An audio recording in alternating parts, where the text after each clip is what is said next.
ସମୁଦ୍ର ପତନରୁ ପ୍ରାୟ 1800 ଫୁଟ ଉପରେ, ଯେଉଁଠି ପବନର ଗତି ବଦଳିଯାଏ ଆଉ ବଦଳିଯାଏ ବାୟୁମଣ୍ଡଳର ଶୀତଳତା। ରଣପୁରର ଏହି ମଣିନାଗ ମନ୍ଦିର ଲୋକମାନେ ଏତେ ଉପରକୁ ପ୍ରାୟ ମେଘକୁ ଛୁଇଁବାକୁ ଆସନ୍ତି ନାହିଁ, ବରଂ ଆସନ୍ତି ଏମିତି ଏକ ରହସ୍ୟର ସାମ୍ନା କରିବାକୁ ଯାହା ଏହି ଉଚ୍ଚତା ଠାରୁ ବି ଅଧିକ ଗଭୀର। ଆମେ ପାଖାପାଖି ସକାଳ 7ଟା ସୁଦ୍ଧା ଏଠି ପହଞ୍ଚି ଯାଇଥିଲୁ। ଆପଣ ଭୁବନେଶ୍ୱରରୁ ଆସିଲେ ପାଖାପାଖି 70 ରୁ 80 କିଲୋମିଟର ଭିତରେ ଏଇଟା ପଡ଼ିବ। ଦୁଇଟା ରୋଡ଼ ଅଛି, ଗୋଟେ ଜଙ୍କିଆ ଦେଇକି ଆସିପାରିବେ ଆଉ ଗୋଟେ କାନପୁର ଦେଇ ମଧ୍ୟ ଆସିପାରିବେ। କାନପୁର ପହଞ୍ଚିବାର କିଛି କିଲୋମିଟର ପୂର୍ବରୁ ଆପଣଙ୍କୁ ମା ଖିଲାମୁଣ୍ଡାଙ୍କର ମନ୍ଦିର ଦେଖିବାକୁ ମିଳିବ। ଏହି 80 କିଲୋମିଟର ରାସ୍ତା ଆପଣଙ୍କୁ ଏକ ସୁନ୍ଦର ପାହାଡ଼ ପାଖକୁ କେବଳ ନିଏ ନାହିଁ, ବରଂ ଓଡ଼ିଶାର କଳାରାତ୍ରିର ଏମିତି ଏକ ଇତିହାସ ସହ ଆପଣଙ୍କୁ ସାମ୍ନାସାମ୍ନି କରାଏ, ଯେଉଁଠି ଦେବୀଙ୍କୁ ପ୍ରସନ୍ନ କରିବାକୁ ନରବଳି ଦିଆଯାଏ।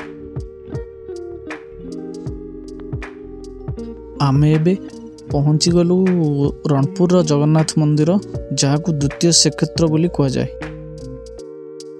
ଆପଣଙ୍କୁ ଏହା ଅବିକଳ ପୁରୀର ଜଗନ୍ନାଥ ମନ୍ଦିର ଭଳି ଲାଗିବ।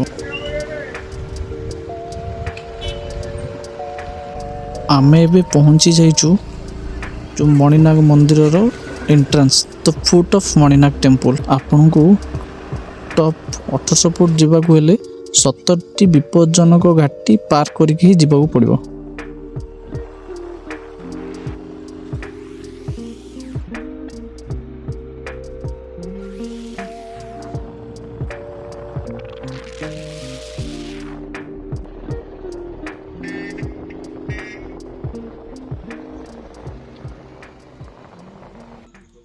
ଏଠି ଆପଣଙ୍କୁ ଦୁଇଟି ମଣିନାଗ ମନ୍ଦିର ଦେଖିବାକୁ ମିଳିବ। ଗୋଟେ ତଳ ମଣିନାଗ ମନ୍ଦିର ଯେଉଁଟା ତଳେ ଅଛି, ଆଉ ଗୋଟେ ଉପରେ ଅଛି, ସେଇଟା ଉପର ମଣିନାଗ ମନ୍ଦିର କୁହନ୍ତି।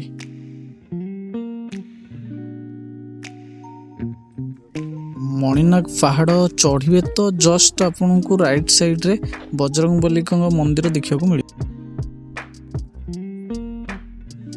ପ୍ରଭୁ ବଜରଙ୍ଗବଲୀଙ୍କ ଦର୍ଶନ ସାରି ଆମେ ବାହାରିଲୁ ଉପର ମଣିନାଗ ମନ୍ଦିର ଦର୍ଶନ କରିବାକୁ, ଯେଉଁଟା 1800 ଫୁଟ ଉପରେ ଅଛି। ଆଉ ଆମକୁ 70ଟା ଯେଉଁ ବାଙ୍କ ଘାଟି ରାସ୍ତା ଅତିକ୍ରମ କରିବାର ଅଛି। ରାଇଡ୍ କରିବା ସମୟରେ ପାଖାପାଖି ୱେଦରଟି କ୍ଲାଉଡି ଥିଲା।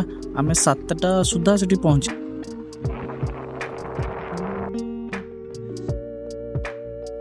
70ଟି ବିପଜ୍ଜନକ ଘାଟି ରାସ୍ତା ଚଢ଼ି ଆମେ ଫାଇନାଲି ପହଞ୍ଚି ଯାଇଛୁ ଉପର ମଣିନାଗ ଟେମ୍ପଲ, ଯେଉଁଟାକି ଉପର ମଣିନାଗ ମନ୍ଦିର ବୋଲି କୁହାଯାଏ। ସ୍ଥାନୀୟ ଲୋକମାନଙ୍କ କହିବା ଅନୁସାରେ ଏହି ପାହାଡ଼ ଉପରେ ଥିବା ମଣିନାଗ ମନ୍ଦିର କେବଳ ଏକ ପୂଜାର ସ୍ଥଳୀ ନଥିଲା, ବରଂ ଏହା ଥିଲା ରାଜତନ୍ତ୍ର ସମୟରେ ନରବଳି ଦିଆଯାଉଥିବା ସ୍ଥାନ।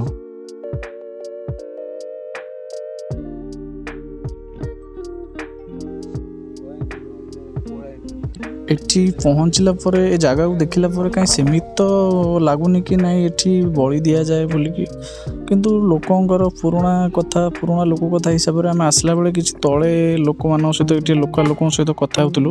ତ ସେମାନଙ୍କ କହିବା କଥା କି ଲାଷ୍ଟ ଟାଇମ୍ ଏଇଟା 1985ରେ ବୋଧହୁଏ ତାର କିଛି ସଠିକ୍ ପ୍ରମାଣ ନାହିଁ, 3 ଜଣ ପିଲାଙ୍କୁ ରଜ ସଂକ୍ରାନ୍ତିରେ ଆଣିକି ଏଠି ବଳି ପକାଯାଇଥିଲା। ସମୟ ବଦଳିଛି, ପ୍ରଥା ବି ବଦଳିଛି। ଆଜି ଯଦି ଏଠି କିଛି ଅଛି ତ କେବଳ ଭକ୍ତିର ସିନ୍ଦୁର ହିଁ ଅଛି।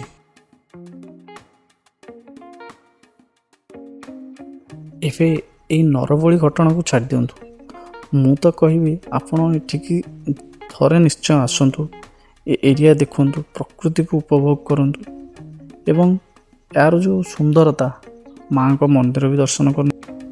ଏଇ ଭିଡ଼ିଓଟି ଆପଣଙ୍କୁ କେମିତି ଲାଗିଲା କମେଣ୍ଟରେ ନିଶ୍ଚୟ ଜଣାନ୍ତୁ। ଆଉ ମୋର ରିଲେଟେଡ୍ ଏଇ ଭିଡ଼ିଓ ପାଇଁ ଆପଣ ଆମ ଚ୍ୟାନେଲକୁ ଲାଇକ୍, ସବସ୍କ୍ରାଇବ୍ ଏବଂ ସେୟାର କରନ୍ତୁ।